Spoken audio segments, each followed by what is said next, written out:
Welcome, everybody. Welcome to episode 5 of our What in the World podcast.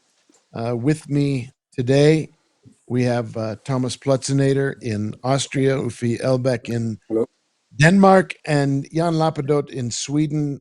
Tony Lai was going to be with us, but had a family emergency. So we hope to see him in the next time and hope that everything's okay with his family. A brief message about one of our wise participants who we lost recently. Oscar Motomura, the wisest of wise men, who has been a friend of mine and of all of ours for decades, passed away about a week ago. And he's been receiving tributes from global organizations all over the world, groups that he educated, groups that he interacted with, that he led. Oscar was 83 in Brazil. He had been the CEO and founder of Amana Key, an organization that did management training and development. Um, he was a great teacher, a mentor, and he touched thousands and thousands of lives. And we miss him, and we send love and care to everybody in Brazil who is part of his team and part of his family. So, Oscar, we're thinking of you and all you did for us. Um, Back to our group. You know, Thomas, for the last couple of podcasts, you've been in some side comments and in occasional uh, observations. You've been focusing on changes in the world of work. I suspect that's because you are your business, your line of work involves advising companies, consulting with businesses and organizations that are trying to make sense out of the changing world of work and the young people who are coming into the economy and the older people who are trying to figure out how to manage them. Fast Company was born about 30 years ago as a magazine to talk about the changing world of work, but I'm the first to say that this new set of dynamics with AI laying people off and older people refusing to leave the workforce and younger people having a hard time getting into the workforce and generations not necessarily knowing how to work with each other across generational boundaries seem to be struggling.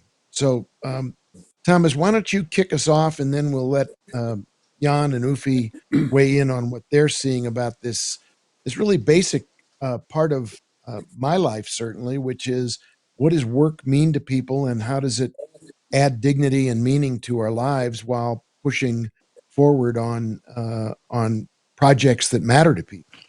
So what has been the itch that you're eager to scratch, Thomas? Well, I think work has changed a lot in the last couple of years, especially since COVID. COVID brought a lot of remote work into normal workforces, especially with white collar workers, and and that changed also the morality and the way we work. There's less informality. There's less interaction on a sort of not formal and structured way. And I think that's a big disadvantage. Some offices, some companies already changed their office spaces in the sense of that you don't even have a fixed place anymore, or not enough place, because you have to, use your app and say, are you coming to the office, yes or no?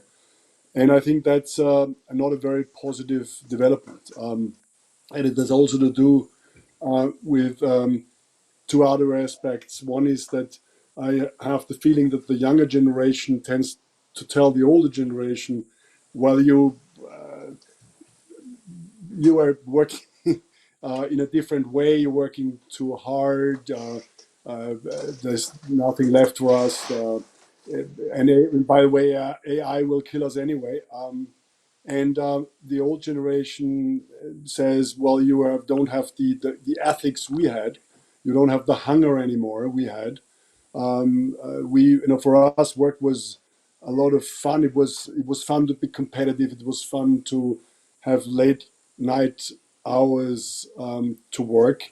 There's a big generation gap, and that combined with the AI question plus the remote work situation after COVID, that's a difficult situation. We work currently on a couple of programs for companies to bring back people back to work, back to the office, making the office place an attractive place. I mean, obviously, this has to be very different than 5, 10, not to speak 20 years ago, in the sense of that it has to be really fun to go there. To you have not only the better infrastructure and the better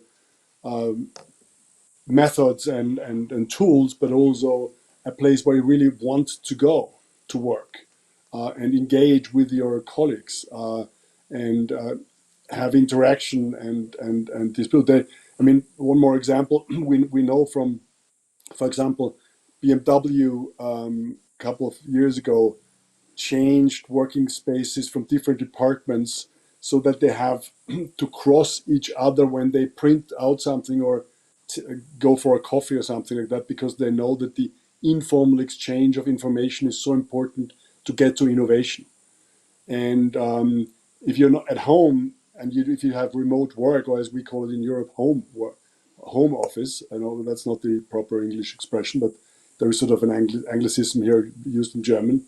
Then you just are in the meeting, for this 1 hour or 2 hours, and then you were back alone at your lonely desk at home with your dog and your private coffee machine with a bad chair, and a lot of washing to do and dishes to wash and stuff like that, and the garden to make, and you're a little bit distracted from focusing, and you are missing the informal conversation and input with your colleagues, which is so important for innovation.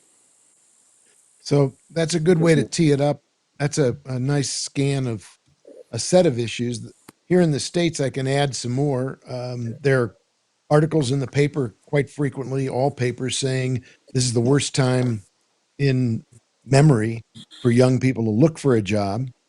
It's hard to go through the job hiring process so that the entire human resources gamut of experiences that people run are is very unpleasant. Kids are saddled with debt if they went to college or university. That adds stress. There's a lot of unanticipated challenges that were not apparent prior to COVID, as you say, Thomas. Jan, you're shaking your head a little bit. Yes. What are you seeing in your world? Well, I I don't have a really as distinct take as Thomas has, but things are moving definitely. Maybe a bit slower in a Swedish context. Um, there has been a lot. So if we just look at this working from home thing, been a real return to the offices in Sweden for many companies. But I don't think that's where the issue lays. It's more, for me, a generational lens of what type of work, what is work for the coming generations, and also what is the economy, basically. So I think it needs to be mirrored in things like that. I did a bit of just, quick and dirty research to see what the situation. I kind of mirrored it a bit more in AI, just because that is a hot topic for many. And what we can see in the Swedish perspective is that younger people are experiencing more difficulties to enter the workforce, even with university degrees and other things like that. The entry jobs are not there in the same way as before. And there's also a gender aspect, which is kind of interesting, that where you see potential efficiencies and others is in work areas which are dominated by women. So it would be administration, customer service, things like that. But I don't think we are at the place where the big shift has happened yet. It's more like it's moving a bit and sensing a bit. And then maybe dependent on country, depending on what types of labor laws and structures that are in place, that in our case, I think are slowing the processes down a bit. So I don't have like a very clear sense of where this is going, but generationally, I mean, in my generation, I was one of the first to work from anywhere. That is roughly 25 years ago. And I was part of starting the first co-working space in Sweden at all. It was the first ever. And that was 1997. So in a way, for those who have had kind of like freer jobs or freelance or gig work or whatever we call it, this has been a reality. But I think I'll just sort of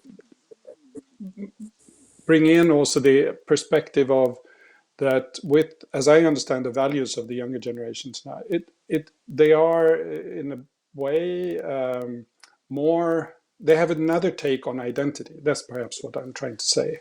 So being a cog in a large machine, organizational machine, is not all that attractive, I think, in general.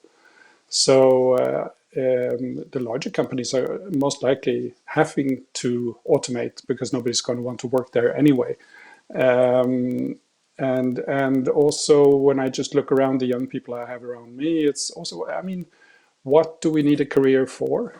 They look at us and the parents' generation, and maybe are not always that impressed. They may see the kind of material wealth and the comforts that we have acquired, but apart from that, we may seem distant in relationships and not participating all that well in the upbringing of our kids, etc., etc., etc. We even outsource, bringing up children now, putting them in daycare from 12 months old or something like that. We have very generous social benefits in our country, but still, I think that is something that stays with the younger generation. So work absolutely is changing, but to what is kind of the open question. Yeah. Uffe, why don't you speak from your perspective, not only in terms of work in Denmark, but also I think there's a political and an economic and a social dimension to this about the impacts on society as people perhaps feel that their opportunities aren't what they used to be or don't match their desires. Uh, Here in the US, tech firms have had huge layoffs. People who thought that their experience and expertise in technology was the ticket to a great future are finding out that they are expendable as AI gets implemented, and a sense of disappointment settles in, so that it's not only economic, it's also emotional, and then that has political implications on how people feel the system is or is not working to provide them with what they thought was the promise, the deal they made. If I work hard, if I go to school, if I get a degree, I can have a life. I can afford a home, a family. Those things may not be quite so secure, even for the white collar folks that Jan was talking about. But you see this very clearly, Uffe. I know because you've written about it. What are you on a? Do you have a feeling for where this is now and where it might go, or how it could be guided by people who are trying to make sense of it? Tough questions, because uh, just for the viewer and for the listener, I'm just sitting right now editing a new manuscript for a new book, and in the final chapters, I refer to a bit of a very personal research about how is my friends and colleagues right now. What do they feel? What do they see? What is happening? How does the inner weather system looks like, and how does that reflect to the outer weather system in the way the world is economically, politically, technology, how nature and the planet is right now? How does this inner weather system reflect the outer weather system?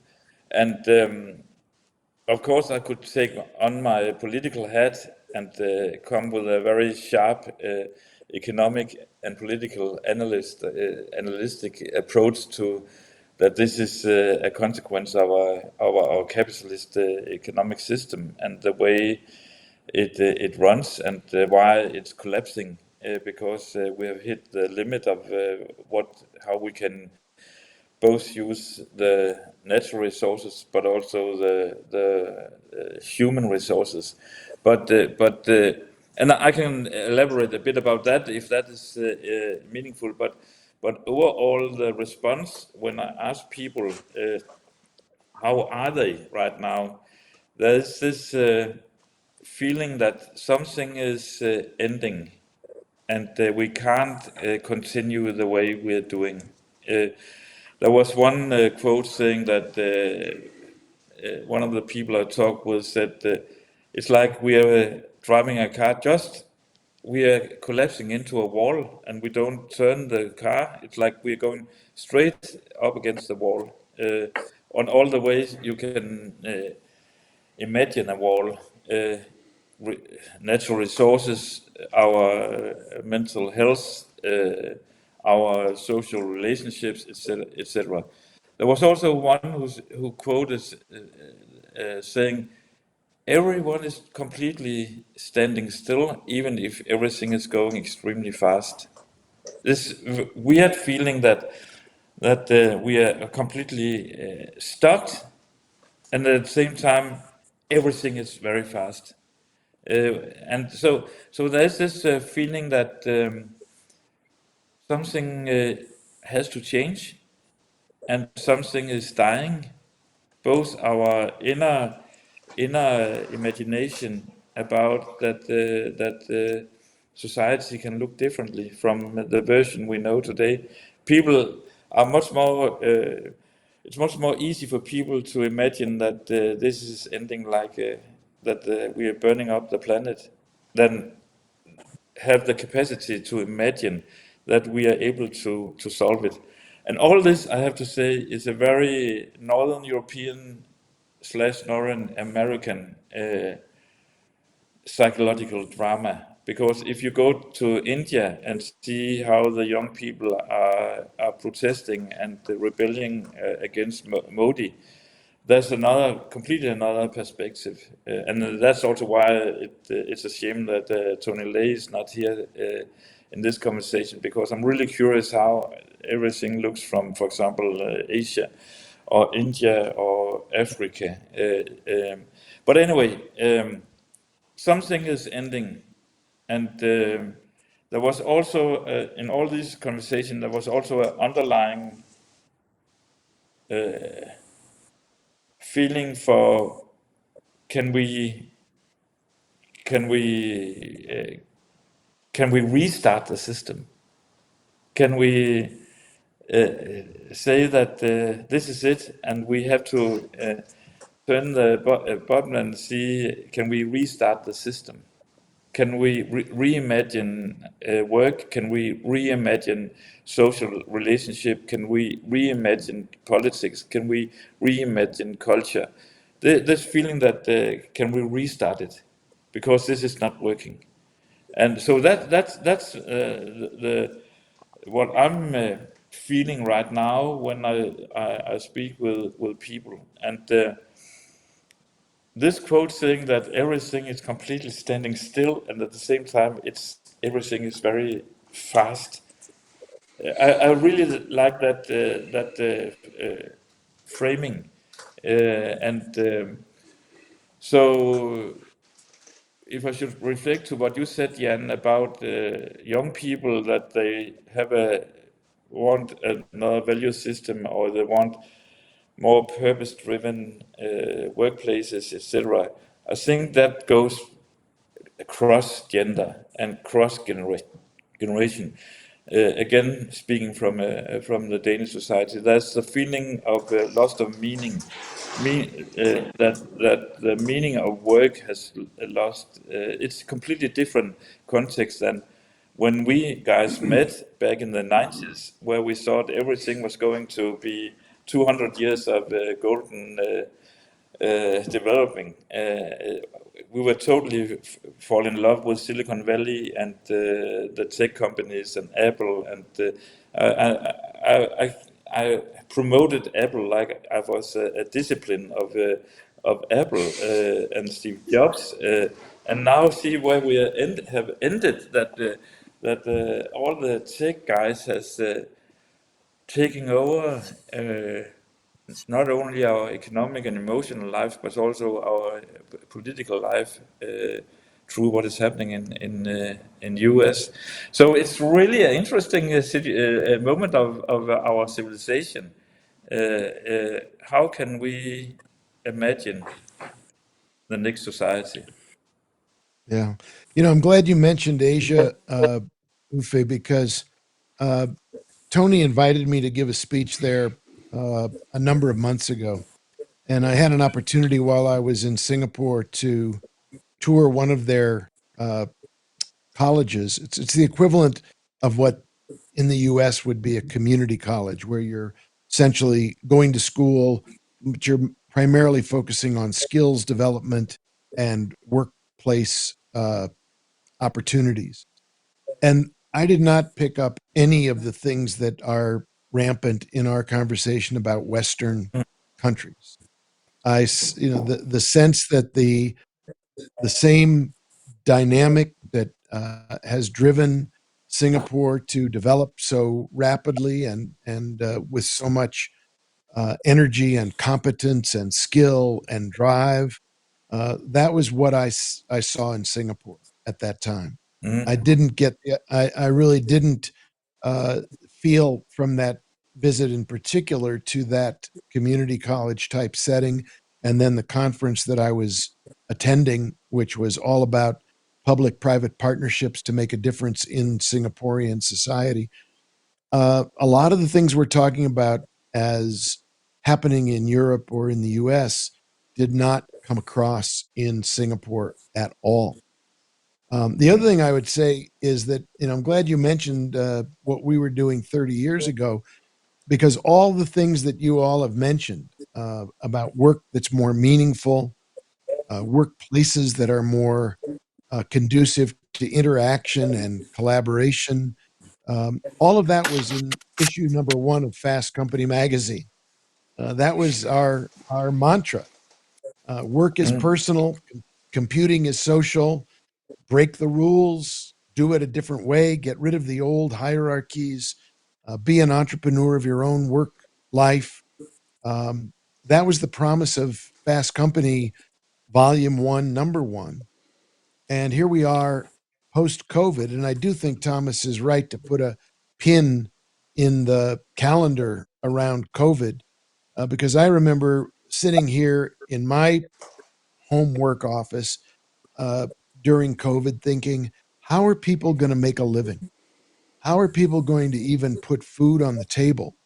And it turned out that the gig economy and uh, independent work and uh, things that I would not think of as being particularly rewarding or meaningful did not only feed people with an income, but maybe gave them a taste of a different style of work that was had more freedom, more flexibility, and didn't have them reporting to work every single day and being answerable to an organization. And now we're, 4 years after COVID, and we're still trying to grapple with what the workforce wants. What do people want out of their work life, and how do organizations adapt to make that a reality? And I think it's still a work in progress. And Uffe, you're right. There are macro questions about the world we're living in, but there are micro questions about the individuals who are affected by changes in the economy, the structure of the economy, the structure of these tech companies. This is rippling across all parts of at least the United States. It's not just in Silicon Valley.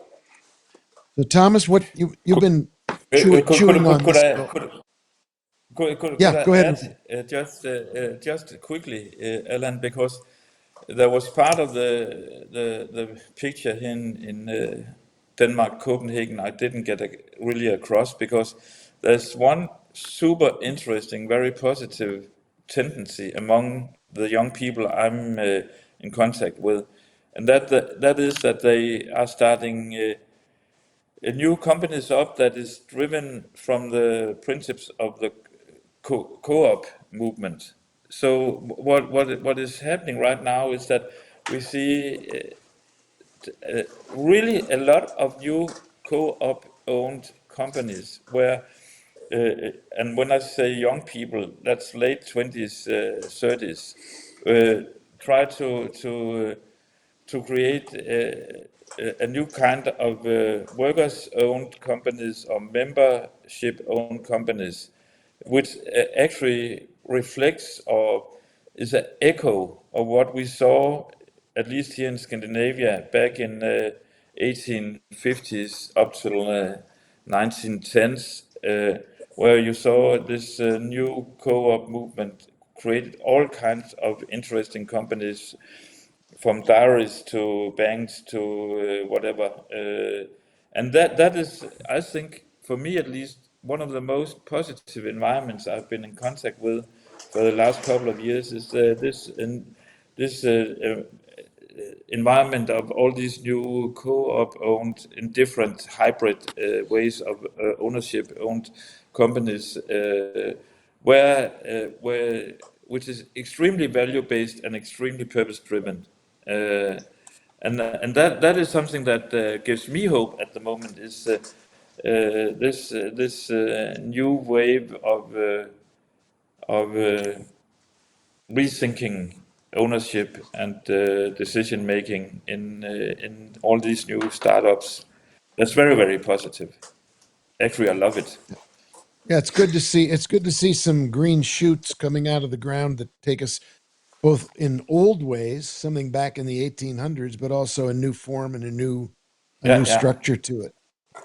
And here in the U.S., I think if we were to point at a political development, the rise of the democratic socialists in cities in the U.S. promises that there'll be city-owned grocery stores and other social enterprise that previously might not have been thinkable. Now, whether it'll work or not is another issue, but it's experimentation designed to try some yeah. new things. Thomas, what were you thinking about all of this as you're mulling it over and looking at Austria, looking at Yeah. the middle Europe? And I can also include a little bit of an African perspective because in my role as a chairman of an NGO for development aid, I'm quite often in Kenya, and so I can include sort of a little bit of an African aspect. Well, I think I'm actually positive and optimistic, and I don't think I try to disagree with Uffe. I think we're not in front of a wall. I think there are two, probably more, but I see two big doors in this wall. And one door is if AI starts to evolve and develop, there will be a huge opportunity for new searches for purpose. So once a lot of jobs will disappear, there will be new jobs coming up that have to do with humanity, with interaction, with talking to each other, made by humans. There will be a new industry by that. Craftsmanship will have a completely new renaissance.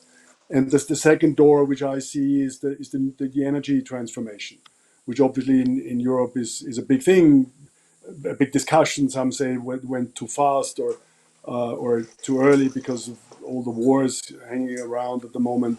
Obviously, that's an obstacle at the moment. But if you just think about solar energy, which is just at the beginning of its developments and of its opportunities, and there is an enormous chance of a completely new industry there. The batteries included, solar panels, which will need all this energy when AI is coming with all the data centers and digitalization in front of us. So those are just the two great windows I see in front of the new for all of us, but especially for younger people, if they grab it. I mean, when obviously when I started to work, I was just in front of the internet revolution and of the breaking down of the so-called Eastern Bloc of the Soviet Union, and there was sort of two huge, enormous opportunities in front of me and in front of us. But I think the energy transformation plus AI as a positive thing, with all the problems, and yes, there has to be regulations and and there is an oligopoly with the tech guys and so on. But I already see evolving competition coming out of Asia and coming out of Europe. Those are two tremendous opportunities for the next 10, 20, 30 years, I think. Thanks, Thomas. Jan, you want to put a pin in this, and then I want to pivot to another subject. Sure. Now, just to expand a bit on what we've all been bringing up, and I think it's interesting to mirror. I don't know where this is going, and I wouldn't even pretend to know, but there are interesting observations everywhere. I can definitely tie towards what Uffe was mentioning around what we could call, at least from a capitalist point of view, alternative ownership models, that you're seeing more and more of that, and I can definitely see that. I've been involved with a European movement called steward ownership, which tries to kind of hack the limited liability company and make it much more purpose driven. So you get people working for the purpose rather than for anonymous owners, blah, blah, blah. So from a meaning perspective, that actually shifts the equation quite a bit. Young people super curious about this. Also, some really interesting more traditional business people, and capital seems to be moving in that direction also. So, and I think for me, it's really around what I mean. We're all touching upon it, but the something around having purpose-driven organizations. I mean, work, as I have come to understand it, is really a part of the human experience. We do a lot of work, and we have at some point equated it to salaried work, right? Rather than work is something that creates a lot of meaning for us in a context often social and with others and things like that. So that would tie into what Thomas was saying about coming back to the office. If the office is the right place, I don't know, but coming together and working together is really a strong driver for us as social beings. And the last thing I was thinking about is, I mean, from now and then you hear a discussion about universal basic income popping up. And there have been experiments done around the world for a number of years, and they seem to have been all fairly more or less successful. So maybe we're approaching also that as an option in the various ideas that are moving about now, and I think connected to AI, this is super interesting. It would be interesting to maybe view the Scandinavian countries as kind of a lab, if you like, for the rest of the world. Maybe we are a bit, to some degree, ahead in confronting certain issues and questions. Now we are very skeptical towards the big American tech companies. We are speaking more and more about data sovereignty. We are becoming more and more aware of how our small countries are affected by propaganda and information operations towards elections and things like that. So democracy is becoming much more discussed, and so it easily expands. So what's the future work, and you easily, at least in the Scandinavian context, expand this to where is society going, and I think that is most likely sort of the hen and the egg aspect of it. But I think we have been, as I understand it, a bit of a tech lab for the large American tech companies. So maybe we are soon to be a social lab or societal lab in the wake of the experience we're having about from being the tech lab. I don't know. It's an interesting perspective. Thank you. I like it. I, I like it. I, I, I really, Let me. I really think I really think it's important what you are saying right now, Jan, because I can totally follow on all the points you raised, and especially about universal basic income. I think it's extremely linked to the discussion about AI, and that we see a lot of people is laid off because of how things are happening right now. It all of you, or at least Jan and Alan, you know that actually I'm a very happy-going guy, so I'm not, I don't want to always to take this very pessimistic, dark hat on, but I have to challenge you, Thomas.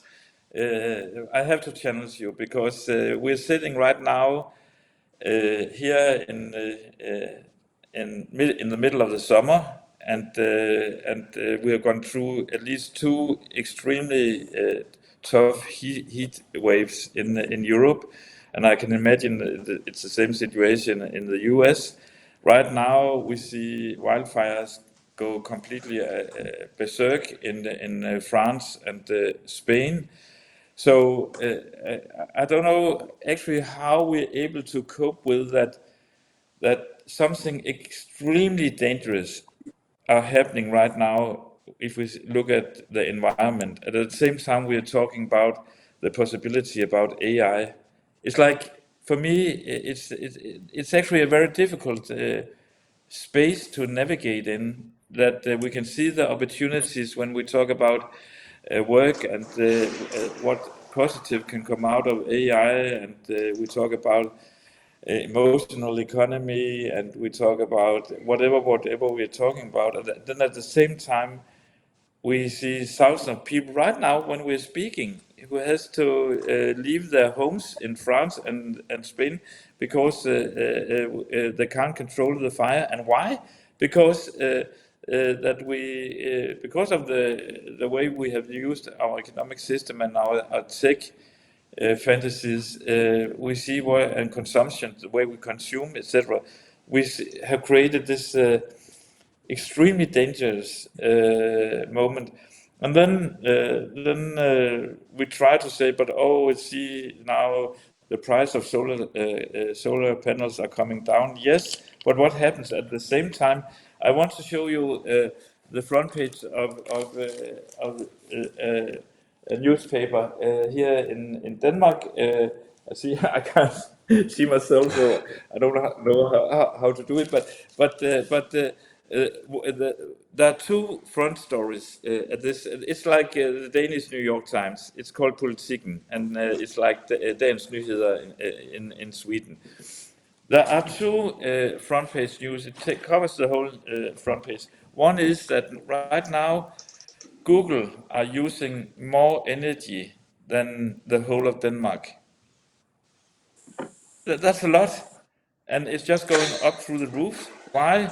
Because we want more AI, and everyone is now using energy, and get enough sustainable energy. There's use now fossil energy again. That's one story. The second story, and that maybe comes back to one of the topics we're going to talk about, is that the editorial column in the newspaper today is that it's a demand from the newspaper saying we have to end to use our kids as digital test animals. So that is the two stories, main stories on the biggest newspaper in Denmark right now today, saying all our tech companies, the way they are trying to get in front of the AI curve, they have to use so much energy, and they're building these huge data centers, and that only makes it the problem with wildfires even more daily. So I'll end here saying I'm actually a happy guy, but I have to say this is the world right now. So how can we navigate in this very dramatic situation of civilization right now? Thanks, Uffe. I want to. We'll go to talk about kids as lab rats in a minute, but I want to pick up on something Jan said and build on a little bit, which is: are there uh, places on Earth where we see things we can learn from? And I would, with all modesty, put Santa Fe, New Mexico, on that list of places to look at. A couple of reasons. One, we do have an The mayor, experiment. Uh, Say again. because of a good mayor. We do have an experiment that I think speaks to some of these issues.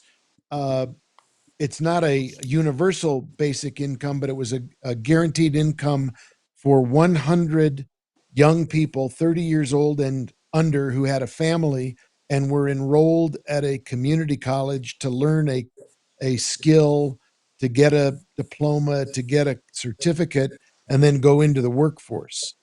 And we gave them $400 a month, unencumbered income that enabled them to stay in the community college if there were an economic, unanticipated speed bump in their lives. They didn't have to drop out of school, and they got their diploma, they got their certificate, they got jobs. They actually began to earn a living that would put them into the middle class in this city. We also increased our living wage and pegged it to the cost of apartment rentals so that if rental costs go up, the living wage goes up. And then the last thing that I wanted to put on the table and is a little bit of a different notion of work, because we've been thinking, at least the image in my brain when we talked about work, and Thomas kicked us off thinking about people either at a BMW office or at a consulting firm, a factory. Here in Santa Fe, our economy is driven very heavily by artists and art. Now, artists are the ultimate entrepreneurs. There really isn't anybody who knocks on my front door and says, "Would you please write a novel today? We really could use a new novel." Or who goes to a painter's studio and says, "I'm dying to see what you're going to paint today. Let me buy it before you even do it." And yet, here in Santa Fe, art and culture, rooted in history, rooted in tradition, really is an underpinning of our whole economy. Tonight, Francis and I are going to the opera. Today, down on the plaza, is the 100th anniversary of the traditional Spanish market. In a few weeks, we'll have the 100 plus anniversary of the oldest Indian market in the world. Art and culture and the people who produce it, these are people who understand why work has real meaning. It's not given to them. The meaning isn't supplied by anything outside. The meaning is in here. And it comes from doing something that you believe in, that has merit and has self worth. It's Mm. not it's not linked to a corporate purpose. It's really based on the idea that an artist is a really important part of how our world expresses itself and finds value. So I'm wondering if maybe we pivot our brains to think about work as creating works of art in things we do. Back, Uffe, when you were a disciple of Steve Jobs, he was certainly all about creating beauty. All Yeah, of the yeah. all of the Apple products were beautiful, and the people who created them signed them on the inside as something that they had brought into this world. So maybe if we think back to art and culture as a basis for finding work that's meaning, that is self-created, we'll develop a new path that doesn't depend on external verification or validation for people to have something that matters to them. Now that's a Santa Fe report. We have a little bit of time. I want to kick this off, and then maybe we can take it up next time, because Uffe, you talked about, are we using our kids as lab rats? You were holding up a newspaper. I appreciated that. That looked like you'd been kidnapped, and it was a uh, proof of life moment where we could all see that, according to the newspaper, Uffe was still alive. But Yeah. this is the New York Times from a couple days ago, and the story is France becomes country in Europe that bans teens from participating with social apps, social media. And apparently, it's really a gambit by France to try to get the EU to take it up EU wide. um, there's a lot of reasons to be worried about, and there is a link, I think, between what happens in people's work lives and what young people want out of life and what they're experiencing with social media. Uffe, you wrote about this in your book, Mm. not the one you're finishing, the one you already finished and that's out and can be bought. And you highlighted a paragraph in that book that you sent us on email. What did you say in that book about what social media, what apps that capture kids' attention, keeps them glued to their smartphones? What was your concern, and is it shared in other? Jan and Thomas, do you have a similar concern about what's going on with social media in different parts of the world? But Uffe, you actually took the time to write about this, so why don't you bring us up to speed? Ah, but yes, I've wrote about it, and the book is 3 years old, so of course it's not totally up to date. But the main conclusion was that what we developed with the social media platforms with our smartphones is what we call digital cocaine.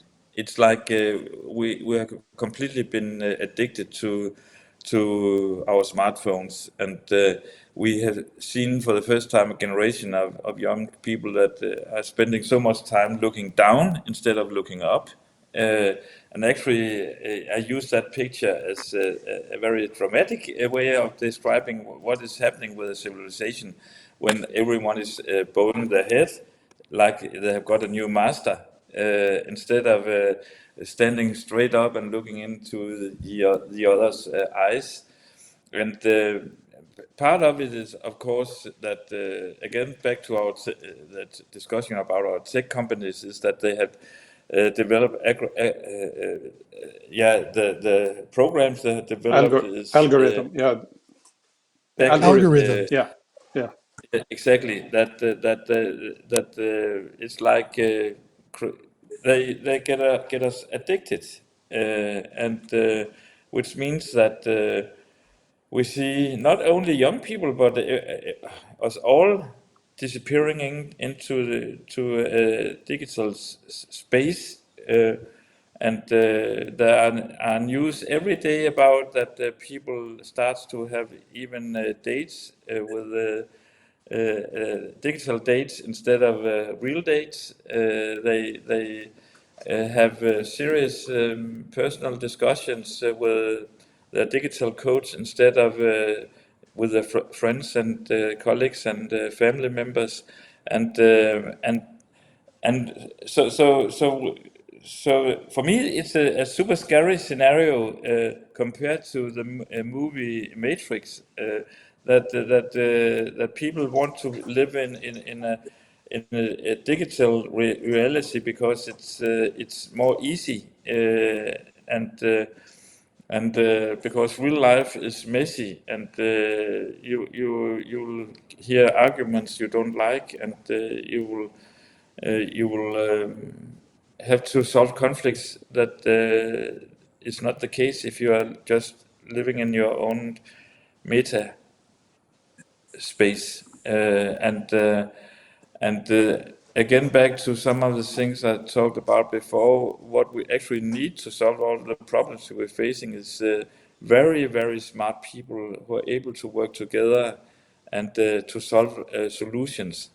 And where are they if we have lost them to Meta?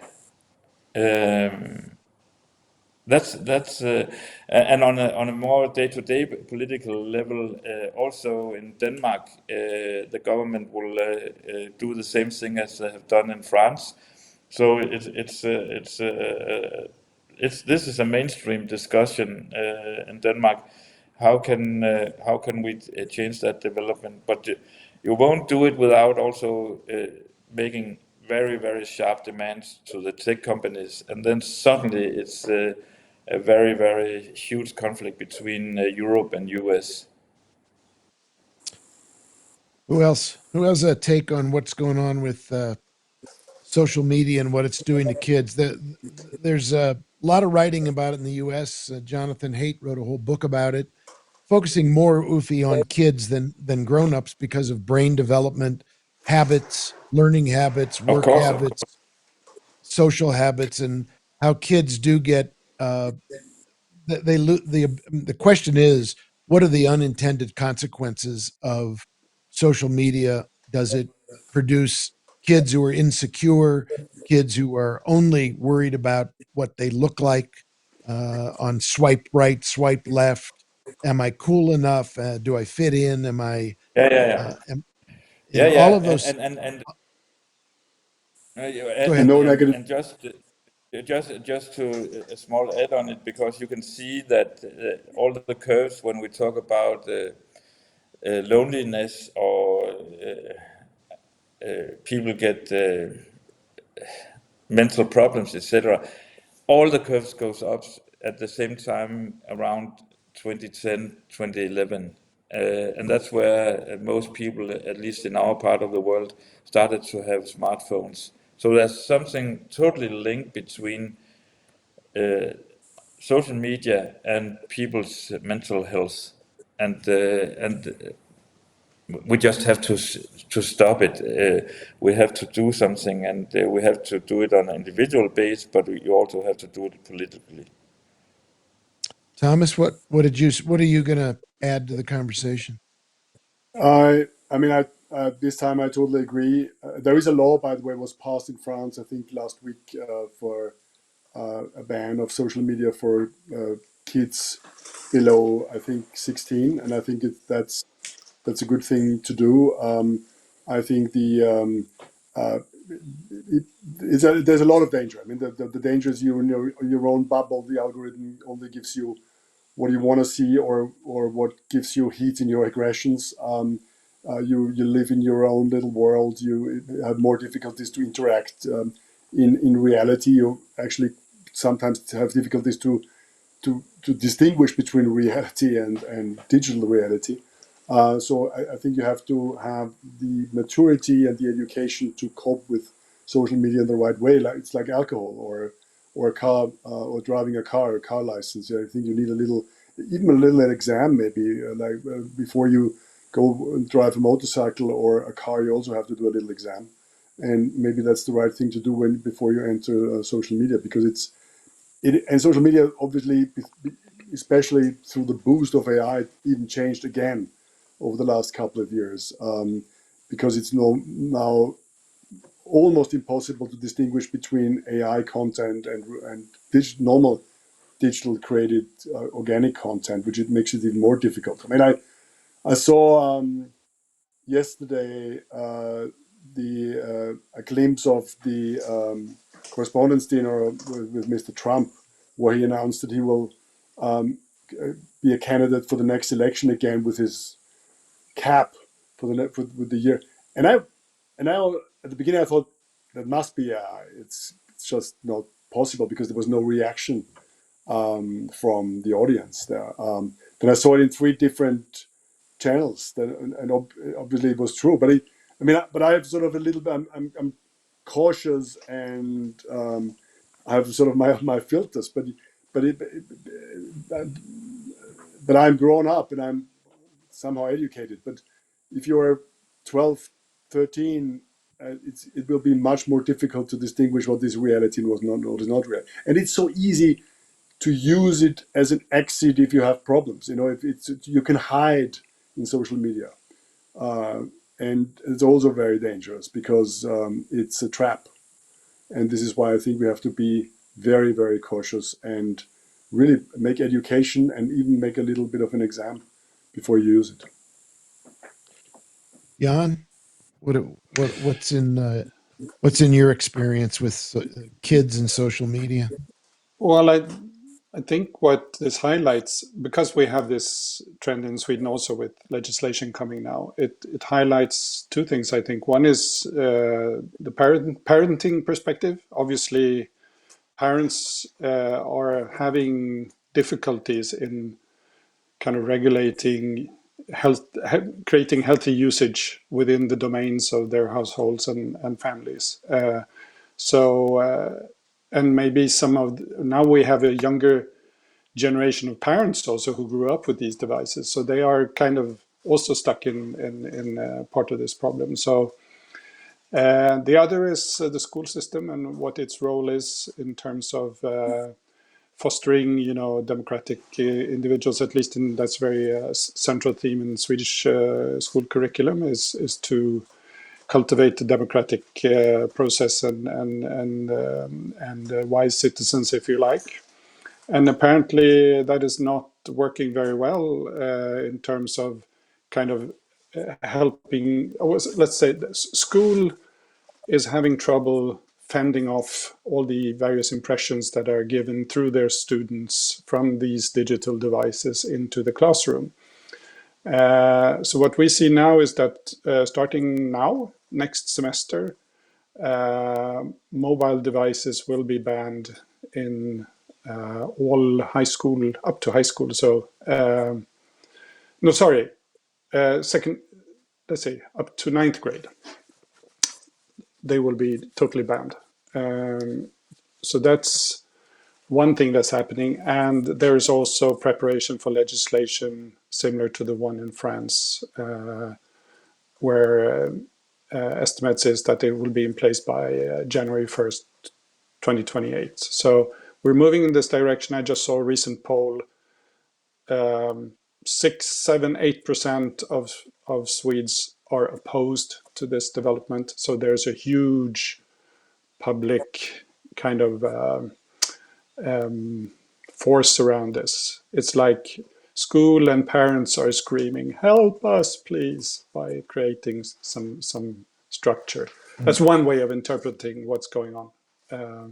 And I think Yeah. in Swedish culture, legislative culture also, is that we typically trust our institutions. So if the public health agency says this is dangerous, we typically, I don't know if you all remember, the Swedish COVID strategy was quite a bit different than all other countries.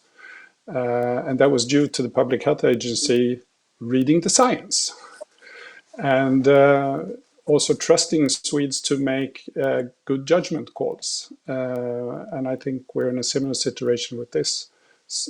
The public health agencies really buried itself in the science, says this is problematic, maybe even dangerous. We need to do something. The young Yeah, I think people, they're screaming like no, right? So we have to also remember that. I think we're looking for examples or corollaries to build off of, and there's some interesting ones, whether it's COVID or alcohol consumption or regulating driver's licenses.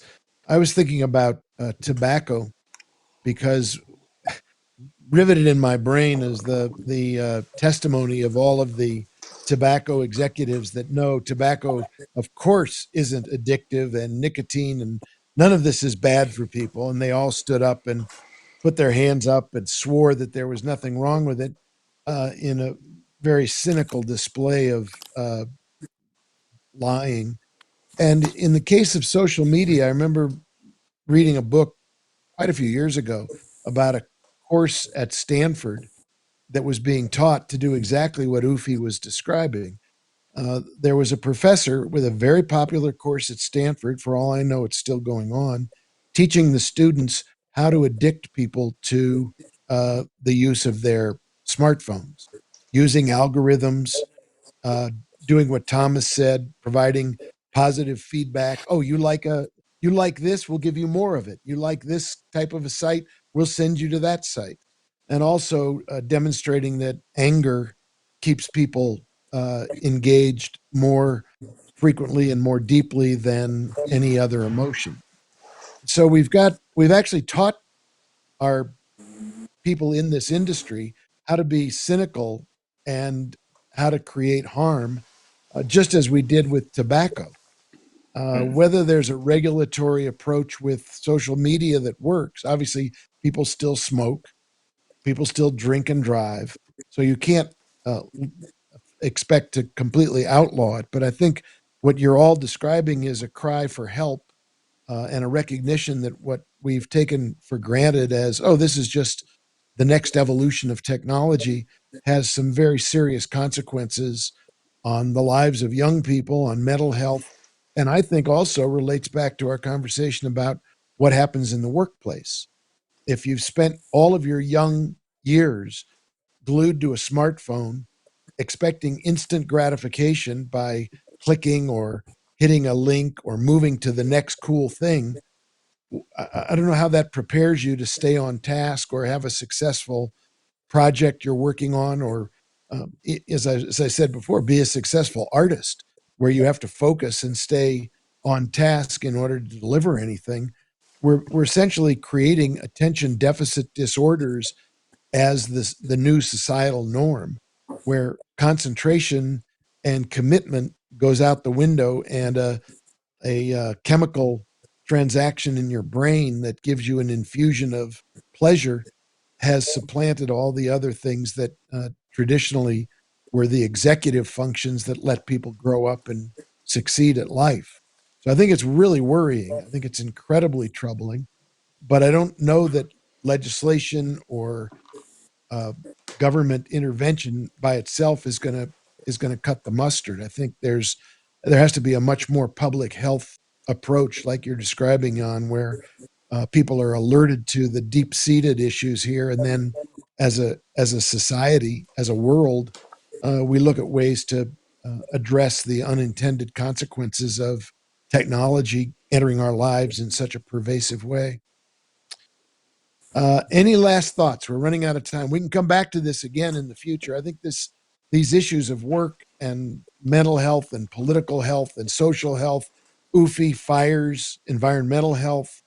Um, those are really deep seated systemic issues that this group of people is uniquely capable of thinking about and talking about. So thank you for doing it today. Any last licks before we call it a day? Well, I think I just want to say, uh, I just want to say that you motivated me with your story, Alan, when you talked about culture and art, and I just want to say, let's stop performing, start living. Let's stop performing, start living. That would be my last message. That's your next book, Uffe. It's good. Yeah, I Thomas, know. what's on your mind? no, I had a similar thought. I think Thomas, your what you got? idea with work is art. I think your idea of work is art is, I think, is an interesting trigger. I mean, I wrote a book in German called Das große Anliegen, which was translated by your brother, Alan. And it says what really matters to you, and we made describes a couple of case studies of successful entrepreneurs and organizations. And the basic idea is that somebody comes up with a great idea before it's tested, or if there is even a demand for it, but someone says, I want this because this is a great thing. And if you're really behind this, then it becomes a success. No matter, you could sort of create the market for it, even without saying what does the market want, and then create something ex post. That's a very, very interesting topic, I think. We can come back to that in the Yeah. future, and I think we're beginning to find our topics here that we all gravitate toward, and I'm grateful to everybody for chiming in. Jan, last words from Sweden. Sounds very fatalistic, right? um, Yeah, no, I think back to the workplace, or where's work going is I think for me it's very much mirrored in who are we working for and what are we creating. Are we doing something for ourselves or for somebody else? And if we're doing something for somebody else, we are rightly so perhaps asking more questions about who might those be and what are they benefiting from the work I'm doing right now. And maybe a bit more of that should be coming my way, or I want these perks, or I'd like to work from home, or whatever. So it's a kind of like a renegotiation of the contract, if you like, in a way. We have a very generous work-life structure in Scandinavia, but we always want more in a way. But also, I think this ownership aspect is very much highlighted in a Swedish context, right? We apparently have the most billionaires per capita in Sweden, which is really paradox in relation to that we are supposedly also a very socialistic country. But if you want to make money in Sweden, it's quite easy these days. So we're having a bit of the political voice around, taxation of billionaires, etc., also in Sweden, and they have to do their bit and their share of that. But who are we working for, I think, is what sticks with me after this question. And I have the same sense as one of the people that Uffe spoke with for his book, that we're stuck, but we're also moving very fast. But my image is, the person running but not moving forward. You're just sort of jogging at the same place, and you're moving like this. It's very energetic, but you're not going anywhere. So for me, it's where do we want to go? I agree. It's some we have all spoken about it. It's something to do with imagination. Dare we imagine something that is beyond what we are experiencing today? Nice. Let me wrap it up with one quick observation. Thomas, I'm looking behind your head. You have a nice bookcase. Uffe is editing a book and wrote a book that is quite wonderful on many of these subjects. My background is a bunch of books. One of the antidotes to social media is actually reading a book. And one of the ways in order to discover more ideas is to re-engage with the written word and the life of people who take time to try to articulate ideas carefully and thoughtfully and put them between covers. So let me put in a plug not only for art, broadly speaking, as a metaphor for a life well lived, but also reading as a good way to learn and to experience people and ideas outside of our own the four walls of our own head.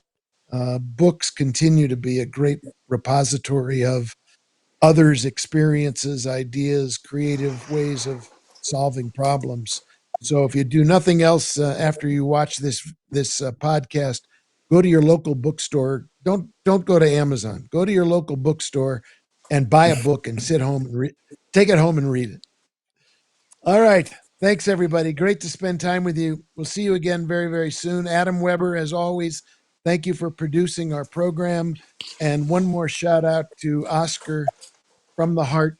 Oscar, we love you and thank you for all you gave us. Thanks, everybody. See you soon. Bye. Thanks.